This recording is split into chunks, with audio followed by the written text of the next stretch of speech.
ফলেরা জাম আর আমের বিভিন্ন প্রজাতির মধ্যে সেরা আম কাটিমন, এটি নিঃসন্দেহে বলা যায়। কেননা এই কাটিমন আম বছরে 2 থেকে 3 বার ফলন দিয়ে যায় এবং এই আমটি খেতেও অত্যন্ত সুস্বাদু ও মিষ্টি। হ্যালো ফ্রেন্ডস, আসসালামু আলাইকুম। আশা করি সকলে ভালো আছেন। কাছে ও দূরে যে যেখান থেকে আজকের এই ভিডিও দেখছেন, গ্রিন গার্ডেনিং কেয়ারের পক্ষ থেকে আপনাদের সকলকে জানাই আন্তরিক প্রীতি ও শুভেচ্ছা।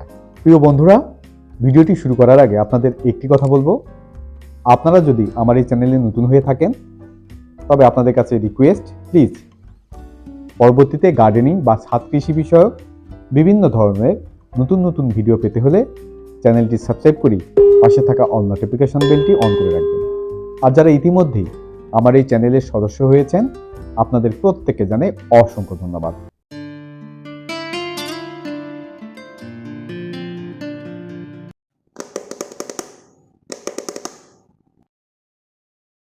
ডিয়ার ভিউয়ার্স, এই কাটিমন আম গাছটি আমি নিকটস্থ একটি নার্সারি থেকে ক্রয় করে এনেছিলাম। এই গাছটির মূল্য নিয়েছিল 250 টাকা। এই গাছটি ক্রয় করে আনার পর 10 ইঞ্চি একটি মাটির টবে রোপণ করেছিলাম। রোপণ করার সময় নিয়েছিলাম 60% দোআঁশ মাটি এবং 40% নিয়েছিলাম 1 বছরের পুরনো গোবর সার। গাছটি রোপণের 6 থেকে 7 মাস পরে গাছটিতে মুকুল এসেছিল, কিন্তু প্রথম অবস্থায় গাছটির বৃদ্ধির জন্য আমি সেই মুকুলগুলো ভেঙে দিয়েছিলাম এবং গাছটিকে ঝোপালো করার জন্য প্রথম অবস্থায় আমি 3টি ডাল নিয়েছিলাম। এই ডালগুলো যখন 8 থেকে 10 ইঞ্চি হয়েছিল তখন মাথার অংশগুলো আবার পিঞ্চিং করে দিয়েছিলাম। সেখান থেকে 2টি আবার যখন 8 থেকে 10 ইঞ্চি বৃদ্ধি পেয়েছিল তখন আবার পিঞ্চিং করে দিয়ে সেখান থেকে 3টি ডাল নিয়েছিলাম। এভাবে আমি গাছটিকে ঝোপালো করার জন্য চেষ্টা করেছি। গাছটির বয়স যখন 1 বছর হয় তখন এই গাছটিকে আমি 30 ইঞ্চির একটি হাফ ড্রামে প্রতিস্থাপন করি। এর 6 মাস পরেই গাছটিতে মুকুল চলে আসে এবং সেই মুকুল থেকে 8টি আম সেট হয়েছিল। সেই 8টি আমের মধ্যেই ইতিমধ্যে 3টি আম আমি হারভেস্ট করেছি এবং খেয়েছি। আজকে আপনাদের সামনে একটি আম আমি হারভেস্ট করব, করে আপনাদের দেখানোর চেষ্টা করব এর ভিতরের রং কেমন আসে এবং এটি খেতে কেমন।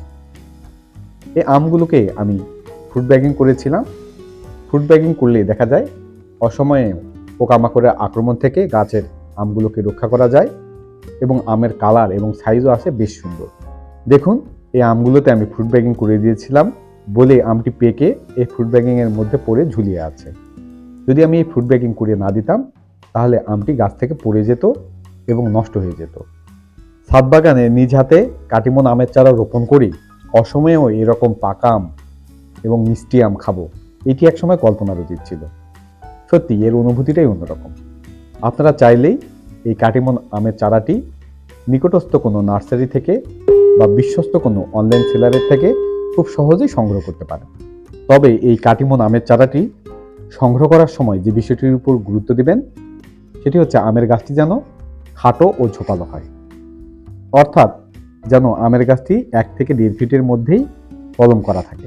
এতে করে গাছটিকে একেবারে শর্ট এবং ঝোপালো করা যায় এবং এই চারাগুলো দেখতেও যেমন সুন্দর লাগে তেমনি পরবর্তীতে যে কোনো ধরনের কীটনাশক, ছত্রাকনাশক, এমনকি গাছ থেকে ফল হারভেস্ট করাও বেশ সুবিধা হয়। এবার এই আমটিকে ফ্রুট ব্যাগিং থেকে বের করছি। ওয়াও, দেখুন কত সুন্দর কালার এসেছে আমটিতে এবং আমটিতে কোনো ধরনের স্পট নেই। এটি হয়েছে একমাত্র ফ্রুট ব্যাগিং করার জন্য। তাই আপনাদের বলবো অবশ্যই ফ্রুট ব্যাগিংটি করে নেবেন। এই আমের সাইজটিও বেশ বড়। এই আমটি প্রায় 300 থেকে 350 গ্রাম ওজন হবে, অর্থাৎ 2 থেকে 3টি আমে 1 কেজি হবে। আমটি গাছ থেকে হারভেস্ট করার পর 2 থেকে 3 দিন রেখে দিয়েছিলাম। তো দেখুন বন্ধুরা, আমটির কালার কত সুন্দর হলুদ এসেছে, সত্যি আমি মুগ্ধ। আপনারা যারা এখনও এই কাটিমন আম গাছটি রোপণ করেননি, খুব তাড়াতাড়ি আপনারা আপনাদের ছাদ বাগানে বা মাঠ বাগানে রোপণ করতে পারেন। যদি ছাদ বাগানে রোপণ করে থাকেন সেক্ষেত্রে প্রতিদিন পানি প্রয়োগ করবেন এবং মাঝে মাঝে সরিষার খোল পচানো তরল জৈব সারটি গাছের টবের মাটিতে প্রয়োগ করবেন। আমটি কেটে নিলাম। একেবারেই বলা যায় আশ্বিন একটি আম এবং বীজ অনেক পাতলা। তো এবার আমটিকে আমি সুন্দরভাবে কেটে নিচ্ছি। আমার কাছে ব্রিক্স মিটার নেই, তাই আমটির মিষ্টতা আপনাদের মেপে দেখাতে পারছি না, এই জন্য আমি আন্তরিকভাবে দুঃখিত। পরবর্তীতে আপনাদের ব্রিক্স মিটারে এর মিষ্টতা মেপে দেখানোর জন্য চেষ্টা করব। তো আমের একটি কাটা অংশ আমি খেয়ে আপনাদের বোঝানোর চেষ্টা করবো আসলে এর মিষ্টতা কেমন। এই আমটি আসলে ওয়াও, খুব সুন্দর টেস্ট এবং ফ্লেভার সব মিলে অসাধারণ একটি আম। তাই সত্যি আপনারা নিঃসন্দেহে এই আমের চারাটি আপনার ছাদ বাগানে, মাঠ বাগানে, বাড়ির আঙিনায় রোপণ করতে পারেন।